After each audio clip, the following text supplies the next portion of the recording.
Welcome back to my YouTube channel, British Yoga TV.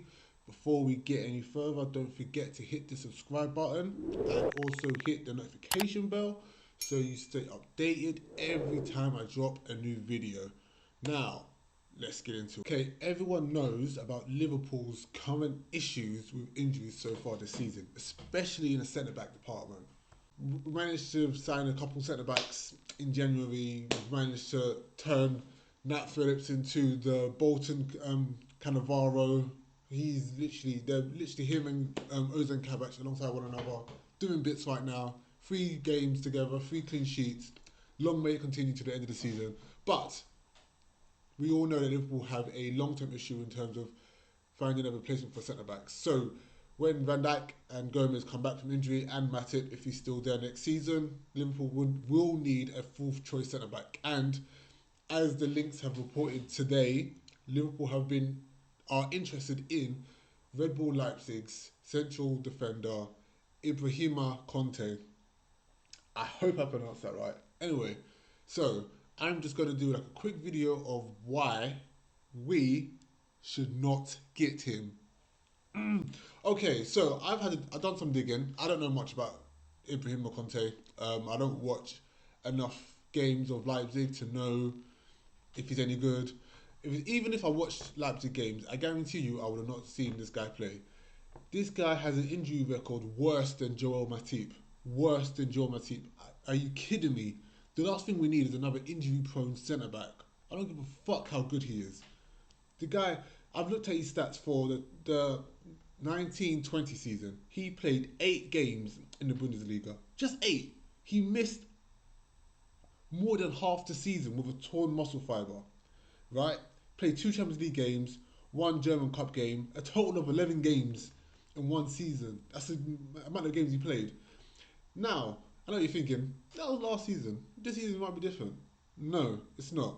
So far this season, he's only played a total of 15 games.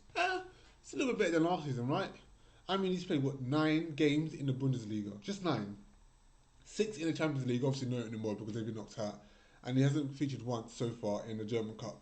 He's been injured, again, right now he's currently injured with a torn muscle fibre. Go figure, right? But he's been injured previously with an ankle injury. He's been on the bench. So it's safe to say that this guy is another injury-prone player. I think he's even worse than Joel Matip, probably. I don't even know. But basically, this is not a defender that we need to get. I'm sorry. There has to be other defenders out there. Now, in spite of his injury record, the guy is only 21. We have to bear that in mind. So I don't know if that makes a difference or has any bearing on his release clause and us buying him, because buying a 21-year-old for 40 million, who may or may not get any real proper game time to really truly develop into a centre-back of real pedigree and one for the future.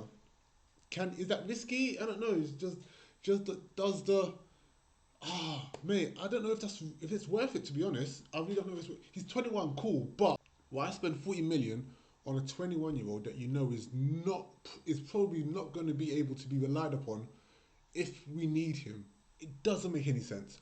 This is why I don't want us to get him. I feel even if it means us keeping Nat Phillips and Kabak alongside Gomez, Van Dijk and Matip, because it makes no sense having Matip, who's injury prone, having Gomez, who's partially injury prone, and then having another defender come in who's injury prone.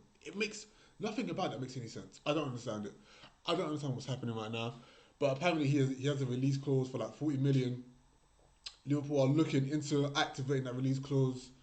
I don't know what's going on with Michael Edwards. I don't know what's going on with Jurgen Klopp. I don't know what's going on at the Liverpool hierarchy right now. But this is the stuff of nightmares. This is the stuff of nightmares because we don't know what type of player we're getting back from Virgil van Dijk. Anyone who has a cruciate ligament injury at this stage of their career, how old is Van Dijk? 28, 29, 30? Anyone who's come back from a long-term injury like that, who's missed a lot of football, they're not going to be the same player that they was before. So we're hoping that Van Dijk is the same player that he was before. If he isn't, then we're going to have to rely on the other centre-backs to step up. I don't see how it's going to happen if we have Matip who's injured, Conte, if we buy this Conte guy and he's injured, and then if we get going, if we have Gomez still and he's injured, how is that going to happen? I don't know. I don't know. I just think that we should just stick with Nat Phillips, Ozan Kabach. Obviously, I don't know what Ben Davies is saying. He's still injured. I believe I don't know what he's saying, but I think we should just stick with these two, add them to the roster for next season alongside Matip, Gomez, and Van Dijk, and just hope for the best because this guy, unless we find someone else, unless there's another alternative out there, because this guy is not the solution. He is not the solution. Anyway, guys, let me know what you think. Let me know. Leave a comment below. Are you excited that Liverpool are getting this guy? Should we end up purchasing him? I don't think we should, but hey, look, I'm not in charge of the transfers. But let me know what you think, and I will see you again next time. Peace.